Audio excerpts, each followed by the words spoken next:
جس نے اپنی زندگی کا مقصد آخرت کو بنایا، اللہ اس کے دل کو غنی بنا دیا۔ یہ بڑا قابل غور جملہ ہے۔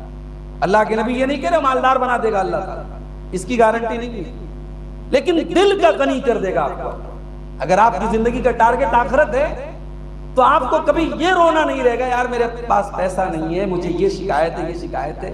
وہ شکایتوں کا جو پٹارا کروڑوں کما کے بھی آج انسانوں کے پاس، ہمارے پاس شکایتیں، یہ ضرورت پوری نہیں ہو رہی، وہ شوق پورا نہیں ہو رہا ہے، یہاں جانے کی حسرت ہے۔ بھئی انسان کی حسرتیں اور انسان کی خواہشیں مرتے دم تک ختم نہیں ہوتی۔ اللہ کے نبی کہتے ہیں آدم کے بیٹے کا پیٹ اگر کوئی چیز بھر سکتی ہے تو قبر کی مٹی بھر سکتی ہے۔ انسان کی حسرتیں کہاں پوری ہونے والی ہیں صاحب؟ کتنی حسرتیں ہیں، ہزاروں خواہشیں ایسی کہ ہر خواہش پہ دم دم، کتنی حسرتیں ایسی، انسان حسرتیں لے کے دنیا سے چلا جاتا ہے۔ کبھی ان لوگوں کے بارے میں سوچئے جن کے پاس وہ بھی نہیں ہے جو آپ کے پاس۔ ہمیں یہ شکایت ہے کہ ہمارا گھر بڑا عالی شان نہیں ہے، ہمارے گھر کا ڈرائنگ روم بڑا اچھا نہیں ہے۔ بھائی صاحب اس دنیا میں لاکھوں کروڑوں ایسے لوگ ہیں جن کے سر پہ چھت نہیں ہے۔ آپ کو یہ شکایت ہے کہ آپ کے گھر میں مرغن کھانے نہیں بنتے، بہترین کھانے نہیں بنتے دنیا میں، اور آپ کے اسی بنارس میں آپ کے محلے میں کتنے لوگ ہیں جن کے گھروں میں دوپہر میں کھانے نہیں بنتے، جو صبح کا ناشتہ کرتے تو پھر ڈائریکٹ رات کا کھانا ان کو نصیب ہوتا ہے۔ ان کی مالی حیثیت ایسی نہیں کہ وہ دوپہر میں اپنے بچوں کو کھانا کھلا سکیں۔ آپ کے اسی ماحول میں، آپ کے اڑوس پڑوس میں آپ تلاش کریں گے تو ایسے لوگ۔ تو میرے بھائی آخرت کو اپنی زندگی کا ٹارگٹ، دنیا تو ویسے بھی جتنی آپ کے مقدر میں لکھی ہے وہ تو ملے گی۔ اللہ کے نبی کہتے ہیں جس نے آخرت کو اپنا ٹارگٹ بنایا، جعل اللہ غناہ فی قلبہ، اللہ اس کے دل کو غنی بنا دے گا، وجمع لہ شملہ، اور اس کے مسائل کو اللہ تعالی حل کر دے گا، اس کی الجھنوں کو سلجھا دے گا۔ وَأَتَتْهُ الدُّنْيَا وَهِيَ رَاغِمَةٌ، اور دنیا چل کر کے اس کے پاس آئے۔ اللہ، یہ جملہ کتنا پیارا ہے۔ ہم دنیا کے لیے مر رہے ہیں، تڑپ رہے ہیں، ہم آخرت کو اپنی زندگی کا مقصد بنا لیں، دنیا چل کر کے آئے گی۔ اور صحابہ کے بعد دنیا چل کے آئی ہے۔ صحابہ نے دنیا کو اپنی ٹھوکروں پہ رکھا، آخرت کے لیے جیے، آخرت کے لیے مرے۔ دنیا نے ان کے دروں پر دستک دی، ان کے گھروں پر دستک دی، دنیا کی دولت آئی اور مایوس ہو کے چلی گئی، انہوں نے اپنے آپ کو دنیا دار نہیں بنایا۔ حضرت عمر فاروق کا دور ہے، ایران کے بادشاہ کا گورنر ہے رستم نام ہے اس کا، ایرانی فوج کا کمانڈر ہے رستم۔ مسلمان اس دور کی سپر پاور ایرانی طاقت سے لڑنے کے لیے اپنی فوج لے کے گئے ہیں۔ رستم حیران ہے کہ یہ کون سی قوم ہے عرب کی، یہ کون سی بدو قوم ہے جو دنیا کی سپر پاور سے آنکھیں لڑانے کے لیے تیار ہے۔ رستم نے کہا مسلمانوں کے پاس پیغام بھجوایا کہ اپنا ایک سفیر بھیجو، اپنا ایمبیسڈر بھیجو، ہم بات کرنا چاہتے ہیں تمہارے آدمی سے۔ صحابہ کرام کی طرف سے حضرت ربیع ابن عامر رضی اللہ تعالیٰ عنہ مسلمانوں کی ایلچی بن کے، سفیر بن کے، ایمبیسڈر بن کے وہ رستم کے پاس پہنچتے۔ اور علامہ ابن کثیر البدایہ والنہایہ میں نقل کرتے ہیں کہ رستم نے اپنا دربار بڑا بہترین سجایا تھا، بڑے قیمتی اس نے فانوس لگائے تھے، بڑے قیمتی جھاڑ فانوس لگائے تھے، بڑا قیمتی قالین بچھایا تھا۔ اس کا مقصد یہ تھا کہ مسلمانوں کا جب سفیر آئے تو ہمارے دربار کی رونق دیکھ کر کے ہی وہ بالکل نروس ہو جائے اور اس کے بعد بات کرنے کی طاقت اس کے اندر ہونا چاہیے۔ حضرت ربیع بن عامر پہنچے، اپنے گھوڑے سے اترے اور اپنے نیزے کی انی سے اس کے قیمتی قالین کو چبھوتے ہوئے رستم کے تخت کے ٹھیک سامنے جا کر کے اپنے نیزے کو وہیں کھڑا کر کے رستم کے سامنے اس کی آنکھوں میں آنکھیں ڈال کے رستم کے لیے یہ منظر ناقابل تصور تھا، اس نے سوچا نہیں تھا کہ ایسا ہوگا۔ وہ حیران تھا کہ میرے دربار کی چمک دمک، میرا فانوس، میرا قالین، اس انسان کو کسی چیز نے بھی حیرت میں نہیں ڈالا۔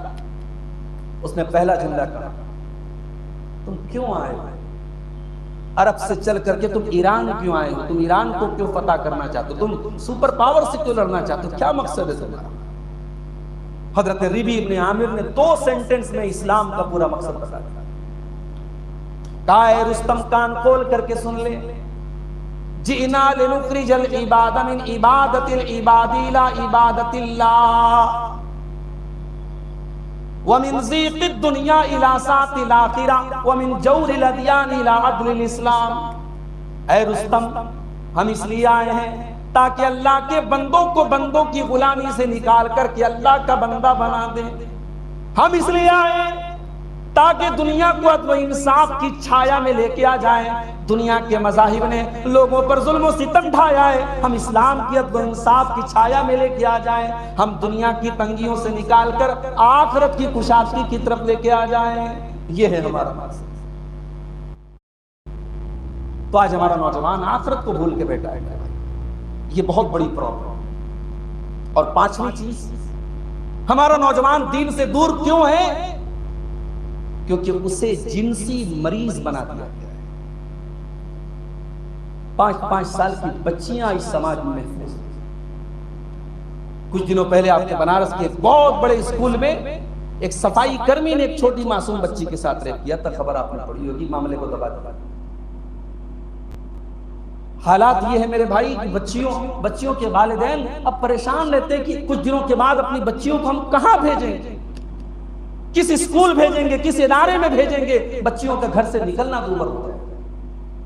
یہ سوشل میڈیا, یہ ویب سیریز, یہ پورن سائٹ, یہ تمام ان چیزوں نے مل کر کے آج کے نوجوان کو جنسی مریض بنا کے رکھا ہے.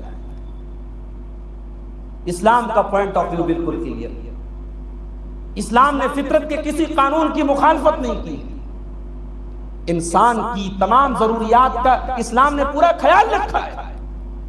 ایک نوجوان جب جوان ہوا, چاہے لڑکا ہو چاہے لڑکی ہو, اس کو نوکری لگی ہے کہ نہیں لگی اس سے مطلب نہیں. لڑکی نے گریجویشن کمپلیٹ کیا ہے کہ نہیں کیا اس سے مطلب نہیں. لڑکے کا کیریئر ابھی فکس ہوا ہے کہ نہیں اس سے مطلب نہیں ہے. لڑکا اور لڑکی جوان ہو جائیں اور شادی کی ذمہ داریوں کو اٹھانے کے قابل ہو جائیں تو شریعت نے حکم دیا ان کی شادی. کہاں سے ہوگی شادی؟ آج ہمارے شادی بیاہ کے پورے سسٹم کو ہم نے اتنا کھوکھلا بنا دیا ہے. آج 30 سال کی لڑکیاں جو مڈل کلاس فیملیز ہے, جو غریب پریوار ہیں, ان کی لڑکیاں بیٹھی ہیں 30 سال کی. ان کے باپ کے پاس استطاعت نہیں ہے کہ رسم و رواج کے اس بوجھ کو اپنے غریب کندھے پر اٹھا سکے. کون جواب دے گا؟ اللہ. دولت مندوں اور امیروں کو تو ظاہر ہے کہ ان کو کوئی فرق نہیں پڑے گا, لیکن سماج کا وہ طبقہ جو روز کنواں کھودتا ہے, روز پانی پیتا ہے, ان رسموں کے بوجھ تلے دبا ہے میرے بھائی. ان رسموں کو اللہ کے واسطے ختم کرو. شادی کو ہم نے بربادی بنا دیا. شادی کے موقع پر لاکھوں خرچ, بچے کی پیدائش پر لاکھوں خرچ, اور یہ رسمیں صاحب ہماری مائیں بہنیں انہوں نے تو ناک کا حصہ بنا کے رکھا ہے. یہ رسم پوری نہیں ہوئی تو ناک کٹ جائے گی. ابھی ایک صاحب حج کر کے آئے, بتا رہے تھے جتنا حج پر خرچ ہوا اتنے کی ہمیں خریداری کرنی پڑی, کیونکہ کرنی چلتی ہے ساتھ. چاہے مدن پورہ کا علاقہ ہو, چاہے ہمارا علی پورہ کا علاقہ ہو, کوئی خطہ کوئی علاقہ خالی نہیں ان سب چیزوں سے. شادی بیاہ کیا یہ اسلام کا حصہ نہیں؟ کیا یہ شریعت کا حصہ نہیں ہے؟ ہم اور آپ اپنے آپ کو اہل حدیث کہتے ہیں, ہم آمین زور سے بولتے ہیں, ہم رفع الیدین کرتے ہیں, ہم سینے پر ہاتھ باندھتے ہیں. میں بڑے درد مند طریقے سے آپ سے سوال کرتا ہوں, کیا اہل حدیثیت کا تعلق صرف مسجد کے گیٹ کے اندر ہے؟ کیا مسجد کے گیٹ کے باہر ہماری اہل حدیثیت مر جاتی ہے, ہماری سلفیت مر جاتی ہے؟ کیا قرآن و حدیث کی تعلیمات اس مسجد کے گیٹ کے باہر ان سے کوئی مطلب نہیں ہے؟ یہ رسم و رواج کب ختم ہوں گی میرے بھائی؟ ہمارا نوجوان لڑکا لڑکی آج آپ کو شاید اندازہ نہیں کہ پانی کس حد تک جا چکا ہے. کتنے ناجائز تعلقات سماج میں پنپ رہے شاید آپ کو اندازہ نہیں ہے. شاید شاذ و نادر کوئی لڑکا, کوئی نوجوان لڑکا ہوگا, کوئی لڑکی ہوگی جو ان واہیات اور خرافات چیزوں سے محفوظ ہوگی, ورنہ ہر گھر اور ہر خاندان اور ہر فیملی میں یہ وبا آ چکی. اور شریعت نے بڑا سمپل سولوشن بتایا تھا, شادی کرو. شریعت نے تو یہاں تک کہا اگر شادی کے پہلے تم مالی اعتبار سے کمزور ہو, وَأَنكِحُوا الْأَيَامَ وَالصَّالِحِينَ مِنْ عِبَادِكُمْ وَإِمَائِكُمْ إِنْ يَكُونُوا فُقَرَاءَ يُغْنِهِمُ اللَّهُ مِنْ فَضْلِهِ. اپنے بچوں کی شادی کرو اگر وہ غریب بھی ہوں گے, اگر مالی اعتبار سے کمزور بھی ہوں گے. اللہ کا وعدہ ہے, اللہ نکاح کے بعد ان کو برکت عطا کرے گا. تجربہ ہے, تجربہ شاہد ہے اس بات کا.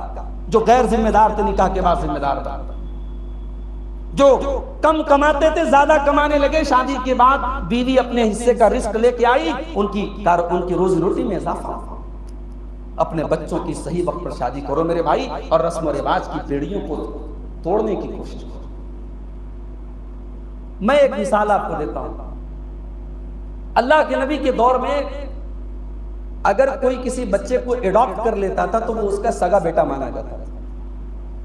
اللہ کے نبی نے حضرت زید کو اڈاپٹ کیا، ان کو بیٹے کی طرح پالا، حتیٰ کہ زید بن حارثہ کو لوگ زید بن محمد کہنے لگے، اللہ کے نبی کا بیٹا کہنے لگے.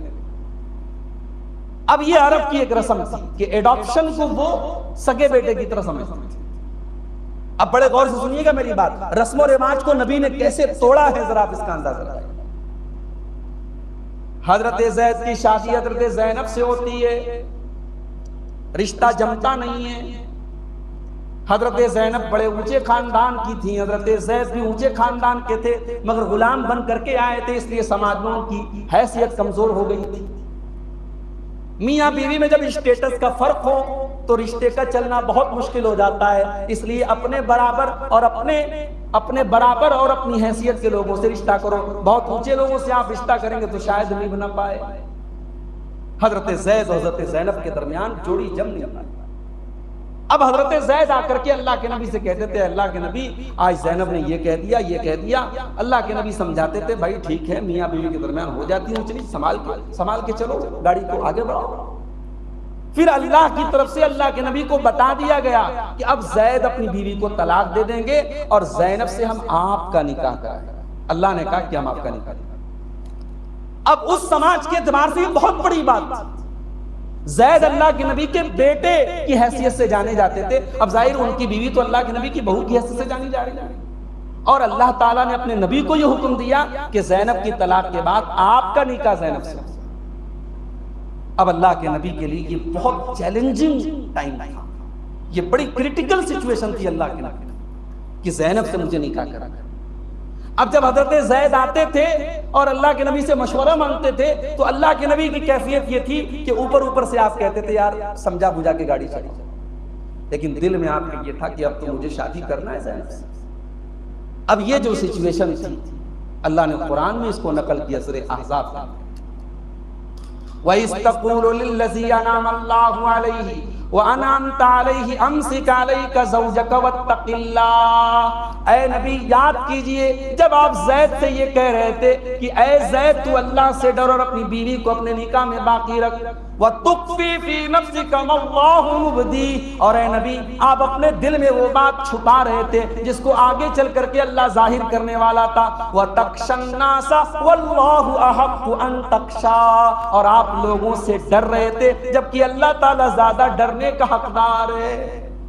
اللہ اکبر. قرآن اللہ کا کلام ہے میرے بھائی، یہ نبی کا کلام نہیں ہو سکتا. نبی کا کلام نہیں ہو سکتا کیونکہ یہاں اللہ اپنے نبی کو ڈانٹ رہا ہے، تنبیہ کر رہا ہے.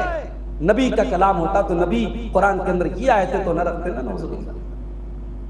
قرآن اللہ کا کلام ہے. یہ آیتیں شاہد ہے کہ قرآن اللہ کا کلام. کتنی خطرناک رسم تھی. اللہ کے نبی نے نکاح کیا حضرت زینب سے. اور یہاں پر ایک بات اور نوٹ کر لیجیے، جب حضرت زینب سے اللہ کے نبی کا نکاح ہوا اس وقت آلریڈی اللہ کے نبی کے نکاح میں 4 بیویاں تھیں، یہ 5ویں بیوی تھی.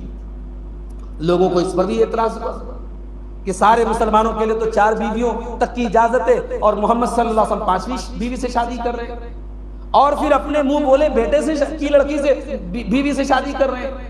تو اللہ نے ایک آیت میں ان تمام اعتراض کا جواب دیا.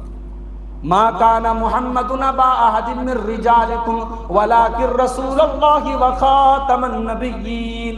او لوگو محمد صلی اللہ علیہ وسلم تم میں سے کسی مرد کے باپ نہیں ہیں، جب ان کی اولاد میں کوئی مرد ہی نہیں ہے، جب ان کی ساری بیٹیاں ہیں ان کا کوئی بیٹا مرد نہ ہوا، جوان نہ ہوا، تو ان کی بہو کہاں سے آ گئی؟ ولکن رسول اللہ، وہ تو اللہ کے رسول ہیں، وخاتم النبیین، وہ آخری نبی ہیں. اگر وہ یہ رسم نہیں توڑیں گے تو کون توڑے گا؟ وہ تو اللہ کے آخری نبی بن کر کے آئے ہیں، آخری نبی کی کہ امتی ہم ہیں، اور رسم و رواج کی پیڑیوں کو اپنے کندھوں پہ سوار کر کے چل رہے ہیں. میرے بھائیوں نکاح کو آسان کرو ورنہ آگے آنے والا وقت وہ ہے جب آپ کو اپنے بچوں اپنے گھروں کو اس آگ سے بچانا مشکل ہو جائے گا. یہ جو آگ ہے بڑی تیزی سے ہمارے گھروں کی طرف اور آگے بڑھے. آج ہمارا نوجوان دین سے دور کیوں ہے؟ اس لیے بھی دور ہے کیونکہ اس کے پاس صاف دنیا کا بہت علم ہے. ساڑی کا کاروبار کرنے والا کپڑا ہاتھ میں لے کے کہہ دیتا ہے نکلی ہے کیسے، دھاگا کون سا لگا ہے، بانا کون سا ہے، تانی کون سی ہے، اس میں ایک انچ کے حصے میں کتنا اس میں جو ہے تاگ موجود ہے، وہ ساری ڈیٹیل بتا دیتا ہے۔